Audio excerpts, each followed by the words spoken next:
Hello, everybody. Welcome to the session. So, we have started this series, as you all know, in which we discuss the issues or the news of the current relevance for your anthropology optional.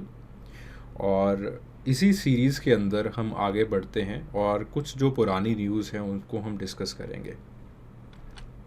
So recently एक किताब लिखी गई थी। ये news जो है it is taken from the Hindu newspaper.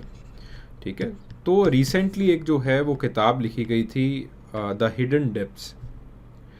तो hidden depths के अंदर कुछ ऐसी चीज़ें लिखी गई हैं ह्यूमन ओरिजिन के बारे में, ह्यूमन एवोल्यूशन के बारे में। Obviously so this topic it belongs to the your topic और your chapter of the human origin और द ह्यूमन एवोल्यूशन। और यहाँ से सवाल भी बहुत सारे पूछे जा रहे हैं।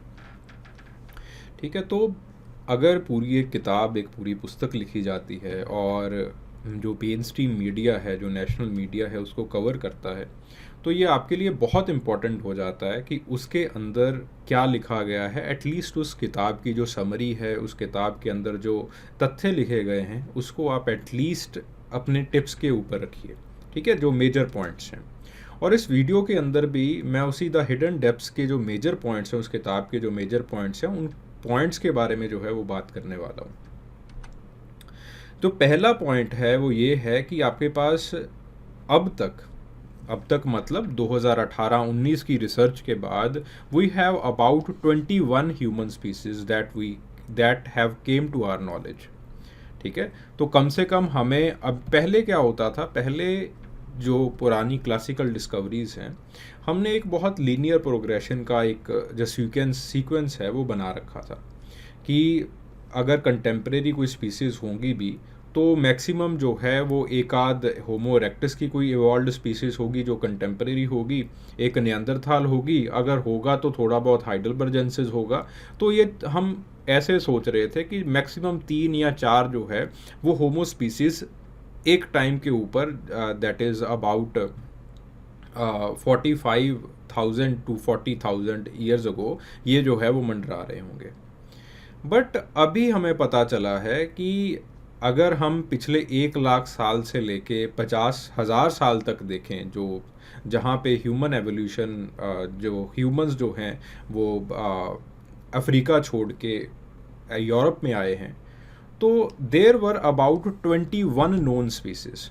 21 स्पीसीज थी जो कि एक दूसरे के साथ एग्जिस्ट कर रही थी। अब तो खैर हमारे पास सिर्फ एक ही स्पीसीज है, दैट इज़ होमो सेपियन सेपियंसिस। ठीक है, इसके पीछे भी बहुत लंबी चौड़ी कहानी है कि क्यों हम होमो सेपियन सेपियंसिस कहते हैं। खैर उस डिबेट के अंदर हम अभी जाएंगे नहीं, because we do not have that much time, we do not have leverage of that much time. तो हमें ये पता है कि एक टाइम ऐसा था, और it is not very far flawed कि 2 लाख साल पहले, इतना दूर नहीं है, जब ह्यूमंस बाहर आए हैं, अफ्रीका से बाहर आए हैं, that is about 1 lakh years ago. ठीक है, तो आपके पास जो है वो there were about 21 known species, 21 known species थी जो कि एग्जिस्ट करती थी, एक साथ एग्जिस्ट करती थी। ठीक है, इसी के अंदर जो है वो होमो लॉन्गी भी आ जाते हैं। होमो लॉन्गी ही वॉज रिसेंटली और she was recently identified in 2018। ठीक है, इसी के अंदर जो है वो नलेंदी भी आ जाते हैं, होमो नलेंदी भी आ जाते हैं, ड्रैगन मैन भी आ जाता है। तो बहुत सारी ऐसी स्पीसीज़ आ जाती हैं। ठीक है, तो आगे और बहुत सारी स्पीसीज़, जैसे जैसे मुझे लीवरेज मिलता जाएगा, जैसे जैसे चीज़ें और आगे बढ़ती जाएंगी, मैं चाहूँगा कि हर हफ्ते एक आध स्पीसीज़ को, 21 स्पीसीज़ हैं क्योंकि, एक आध स्पीसीज़ को जो है वो अच्छे से डिस्कस कर लिया जाए, क्योंकि आपके सिलेबस में तो बहुत रिजर्व्ड, बहुत क्लासिकल चीज़ें दी हुई है। ठीक है, और यूपीएससी का कोई भरोसा नहीं है कि कुछ रिसेंटली बहुत, क्योंकि दीज अब जो आपको जो नोबेल प्राइज़ मिला है वो भी इन्हीं जो ह्यूमन ओरिजिन है, ह्यूमन एवोल्यूशन है, उसी के ऊपर नोबेल प्राइज़ मिला है। ठीक है, सो आई वॉन्ट बी सरप्राइज्ड अगर यूपीएससी अपने कोर्स से हट के, अपने जो कोर्स के अंदर जो उन्होंने टॉपिक्स दिए हुए हैं उनसे हट के जो है वो कुछ चीज़ें पूछ लेती है। और एक और चीज़ इन स्पीसीज से हमें बहुत अच्छी तरह से क्लियर हो गई है, that the human evolution it is not linear in nature. वो लीनियर नहीं है। ऐसा नहीं है कि आपकी जो क्रेनियल कैपेसिटी है वो बढ़नी शुरू हो गई और बढ़ती चली गई, ऐसा नहीं है। जैसे फॉर एग्जांपल हम अगर होमो नलेंदी की बात करें तो होमो नलेंदी का जो क्रेनियल कैपेसिटी है, जो उसका ब्रेन है, it is smaller than a chimpanzee.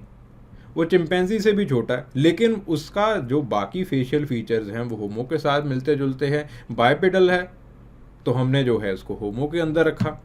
तो ऐसा नहीं है कि जो ह्यूमन एवोल्यूशन है वो लीनियर है।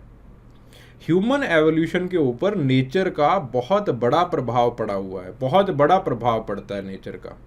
ठीक है, तो जो हमने एक लीनियर प्रोग्रेशन वाली बात कर रखी थी कि जब मैं सिलेबस पढ़ा, क्योंकि सिलेबस आपका बहुत क्लासिकल तरीके से ऑर्गेनाइज किया गया है, तो जब मैं सिलेबस पढ़ाता हूँ तो बच्चों को अक्सर ऐसे लगना शुरू हो जाता है कि धीरे धीरे धीरे धीरे करके जो है वो जो क्रेनियल कैपेसिटी है वो इंक्रीज करती जा रही है। तो जब नियंदरथाल मैन की मैं क्रेनियल कैपेसिटी ज़्यादा बता देता हूँ और होमो सेपियंस की कम रह जाती है, तो लोग जो है वो पूछना शुरू कर देते हैं, बच्चे पूछना शुरू कर देते हैं कि सर मिस प्रिंटिंग हो गई आपसे। बिकॉज पहले हमारा ये इंप्रेशन था, हमने ये इंप्रेशन बना रखा था कि the human evolution it is linear, एक लीनियर फॉर्मेट में वो चल रहा है कि आपकी जो ब्रेन की क्रेनियल कैपेसिटी है वो इंक्रीज करती जा रही है। अगर हम होमो नलेंदी के कल्चरल फीचर्स की भी बात करें, the cultural features they themselves are very complex. जैसे आपके अंदर है, मैं भी कुछ सिंबॉलिक वे से आपसे बात कर रहा हूँ, आप भी बहुत सिंबॉलिक वे से दूसरों के साथ इंटरेक्ट करते हैं। आजकल तो इमोजीज बन गई हैं, आप इमोजीज से बात करते हो। बेसिकली सिंबॉलिज्म का एक जो वे है वो यूज़ किया जाता है। और the culture it is very significant in nature in the Homo sapiens. Similar is the case of the Homo naledi. Naledi का भी सिमिलर केस है कि they use to mourn the dead. Mourning की जाती थी। मोर्निंग का मतलब जो जब किसी की डेथ हो जाती है तो लोग जो है वो एक बहुत रिचुअलिस्टिक वे के अंदर जो है वो उसको शोक मनाते हैं। तो शोक सभा का जो है वो आपके पास प्रमाण है वहाँ पे। Similar is the case of the Neanderthal man. Neanderthal man का भी सिमिलर केस है। सिंबॉलिक आर्ट उन्होंने यूज़ किया, बट जो नियंदरथाल मैन की जो सिंबॉलिक आर्ट है और जो होमोसेपियन की सिंबॉलिक आर्ट है जो मीजोलिथिक पीरियड के अंदर बनी हुई है, दोनों के अंदर अंतर है, ज़मीन आसमान का अंतर है। तो इसका मतलब क्या पता चलता है कि इन सब के कल्चरल कंटेक्स्ट अलग थे, इन सब की इंसेस्ट्री अलग थी, कल्चरल कंटेक्स्ट अलग थे। ठीक है, तो आपके पास 21 अब तक आपको पता चल चुके हैं कि 21 अलग अलग होमो स्पीसीज हैं जो कि बहुत रिसेंटली मंडरा रहे थे और वो अर्थ पे कंटेम्परेरी एग्जिस्ट कर रहे थे। एंड देन हाइब्रिड, अब बात आती है कि इतने सारे होमो स्पीसीज हैं और एक दूसरे के साथ टकराए नहीं होंगे। बिल्कुल जी बिल्कुल टकराए हैं, एक दूसरे के साथ टकराए हैं। होमो सेपियंस और नियंदरथाल एक दूसरे के साथ टकराए हैं। नियंदरथाल होमो सेपियंस के जो बच्चे पैदा हुए वो आगे चल के डेनिसोवियन मैन के साथ टकराए हैं, बिल्कुल दोनों टकराए हैं। और हो सकता है कि जो डेनिसोवियन मैन है वो भी आगे किसी से टकराए हों, बिकॉज दे आर कंटेम्परेरीज। क्योंकि वो कंटेम्परेरीज हैं तो टकराव बनता है भाई। लेकिन टकराने से अब वॉर होगा या लव होगा ये आपके ऊपर है। तो हमें रिसेंटली जो हमारे पास खोज हुई है उससे ये पता चला है कि ऑब्वियसली वॉर तो हुई होगी।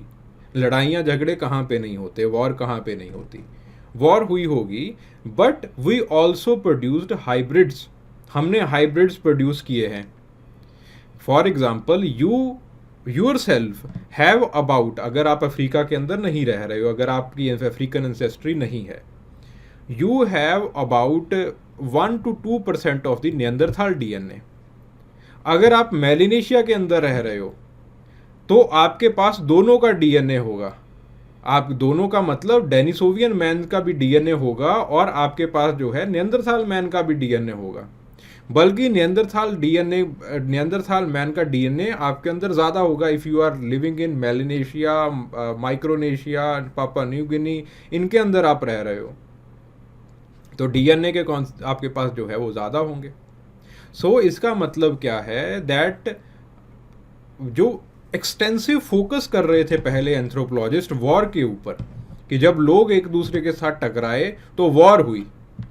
ऑब्वियसली वॉर तो हुई होगी, बट जो आज रूल कर रहे हैं वर्ल्ड को, they are hybrids. Then we got lucky.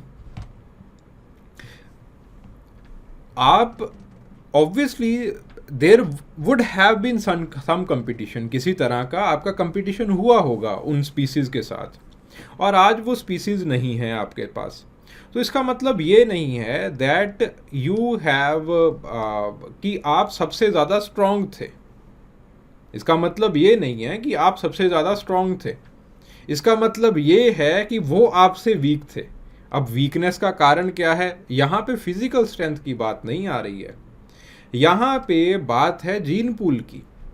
जब होमोसेपियंस अफ्रीका से बाहर निकले, देन ऑब्वियसली अगर आप अफ्रीकन पॉपुलेशन को आज भी देखोगे, अफ्रीकन पॉपुलेशन के अंदर डाइवर्सिटी ज़्यादा मिलेगी आपको, vis a vis the population in Asia, vis a vis the population in Europe, America, आपको ज़्यादा मिलेगी वहाँ पे डाइवर्सिटी।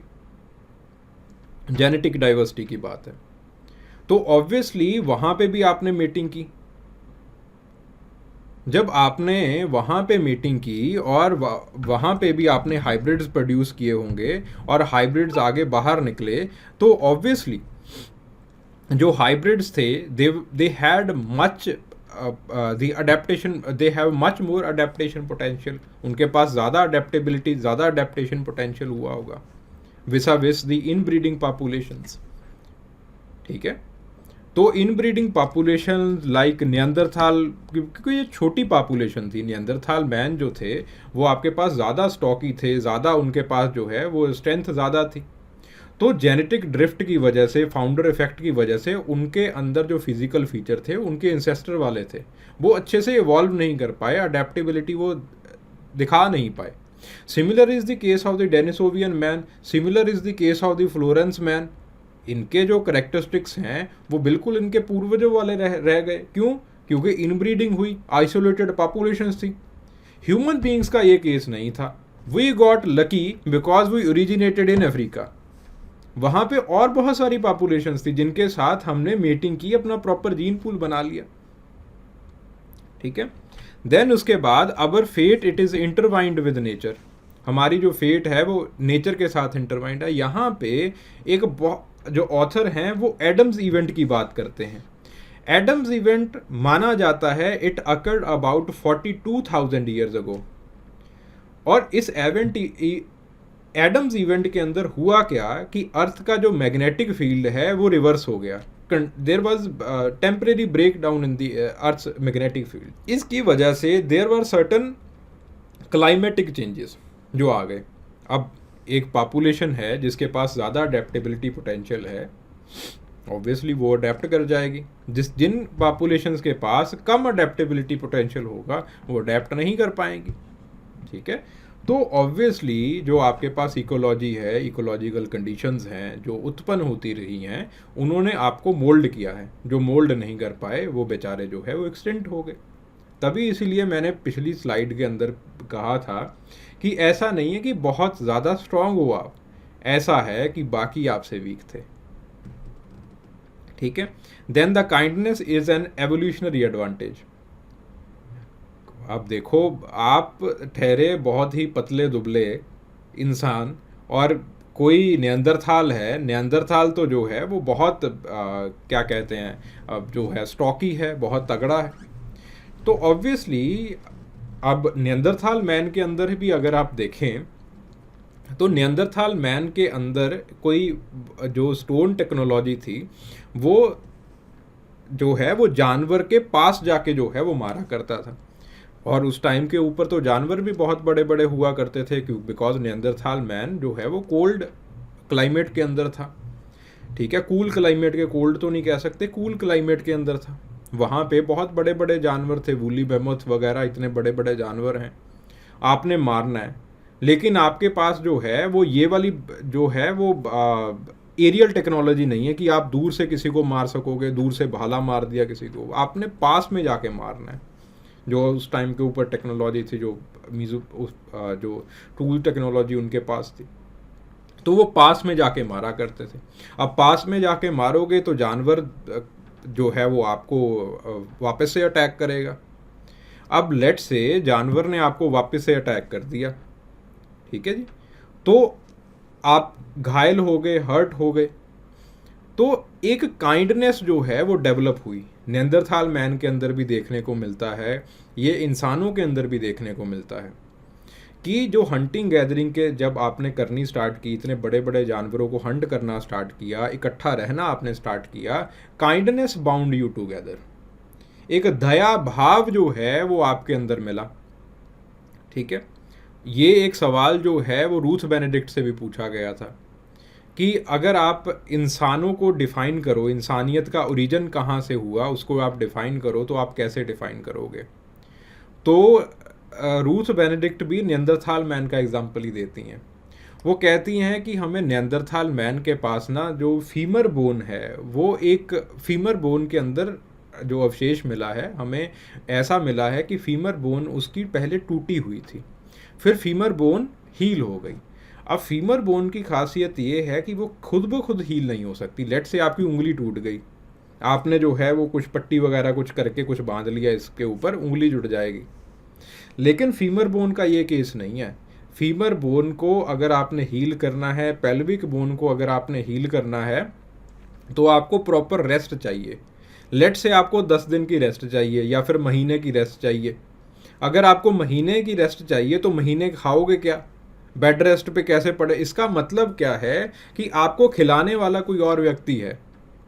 और इसी के साथ नेंदरथाल मैन के अंदर आपको बूढ़ों के अवशेष मिले हैं। एक सैंपल मिला है, एक अवशेष मिला है जिसके अंदर इंसान के सारे दांत जो हैं वो चले गए हैं। सारे दांत कैसे, बूढ़ा हो गया होगा तो इवेंचुअली सारे दांत जो है वो आपके, जो बूढ़ा व्यक्ति हो जाता है तो निकल जाते हैं, तो उसका एक अवशेष मिला।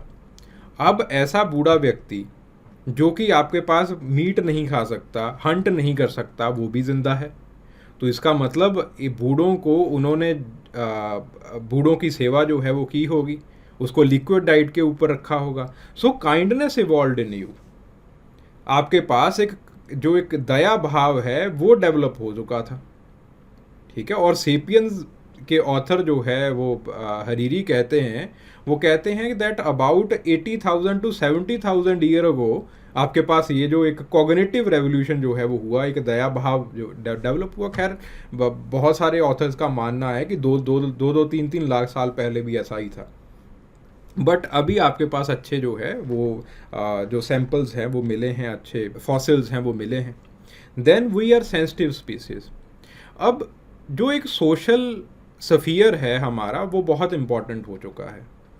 अगर सोशल सफ़ियर के अंदर, अगर कल्चरल सफ़ियर के अंदर कोई भी चेंज आती है तो हमारी बायोलॉजी में वो चेंजेस दिखाई देनी शुरू हो जाती हैं। हम स्ट्रेस लेना शुरू कर देते हैं, ठीक है। तो we are very sensitive species. तो जो हमारा एवोल्यूशन हुआ है वो बहुत सेंसिटिव तरीके से जो है वो हुआ है, ठीक है। तो जो अगर सोसाइटी के अंदर, कल्चर के अंदर कोई इन्फ्लुएंस होता है, eventually we feel stress on the biological level. हम बायोलॉजिकल लेवल में भी स्ट्रेस फील करना स्टार्ट कर देते हैं। It is because of the evolution, evolution की वजह से है। Because had not we stick together, अगर हमने एक दूसरे के साथ जो है वो चीज़ें कम्युनिकेट ना की होती, एक दूसरे के साथ हमने एक दूसरे का साथ ना दिया होता, तो हम इवॉल्व ही ना कर पाते। एवोल्यूशन का सबसे बड़ा मुद्दा, आप बहुत वीक थे, नियंदरथाल मैन बहुत स्ट्रांग थे। Neanderthal man survived even in the small groups, बहुत छोटे छोटे बैंड्स के अंदर भी वो सर्वाइव कर गए। लेकिन आपको बड़े बैंड बनाने की ज़रूरत पड़ी। You had to stick together because you are very lean, very weak, very malnourish. तो जब आप एक दूसरे के साथ स्टिक करें, आपने अच्छा कल्चर बना लिया, अच्छा आपने सोसाइटी बना ली, that is one of the major reasons you have survived. Because जब आप एक दूसरे के साथ स्टिक करते हो, you communicate with each other, it leads to the development of technology. Technological development होती है, नॉलेज शेयर करती है, नॉलेज इवॉल्व करती है। तो सोसाइटी और कल्चर ये आपके जेनेटिक्स के साथ इंटरवाइन हो चुकी हैं अब। तो अगर सोसाइटी में, कल्चर में कोई चेंज आता है, वहाँ पे अगर कोई स्ट्रेस आता है, then eventually that stress it is felt on the biological level. ठीक है. So these were the major 6 things that were talked in the article, जो कि आर्टिकल के अंदर लिखी गई थी. तो thank you very much. Hope this video it added some value in your existing knowledge. Thank you very much.